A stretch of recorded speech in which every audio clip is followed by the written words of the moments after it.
Are you dizzy yet? In another head-spinning move, President Trump announced an agreement with China to pause sky-high tariffs for 90 days.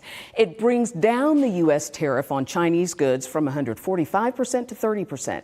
And China will lower its tariff on American products from 125% to 10%. Wall Street rallied on that news, with all three indices making major gains. But Wall Street's enthusiasm may not trickle down to Main Street. There are two reasons for that. The pause is only temporary. And number two, tariffs on Chinese goods are 30%. That's still 20% higher than they were during the Biden administration. So what's the effect on the consumer? I reached out to Dr. Rita McGrath at the Columbia Business School for answers. So a 30% tariff on China could still be significant to the average American, right? Oh, absolutely. Yeah, everything from, toys to clothing to, gadgets to the dongle that you plug into your computer. A lot of those things have components that come from China, even if the finished product doesn't come from China.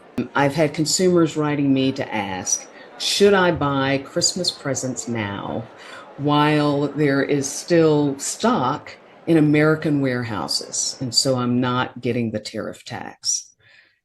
You say what to that question? I think if it's really important that you have a specific thing that you want, and it's available now and you don't know if it'll be available at Christmas time, then I'd say, if the budget isn't a problem, then sure, go ahead. At least that's one less anxiety you have to deal with, right? If it's not a specific thing that you're after, or if it's a little bit fungible, then, I'd kind of hang on to my money and see where we are by December. She warns that because the pause is just 90 days and lower tariffs are contingent on the U.S. and China coming to a permanent agreement, business leaders are putting off any expansion plans and they're not hiring. She says that combined with higher prices, that could lead to a recession. Economists feared that. And even with this temporary reprieve from tariffs of 145%, that could still happen. But here's her advice for all of us. Yes, there is still a great deal of uncertainty. But rather than worry about the things that we can't control, take charge of the things that we can, like your own personal budget.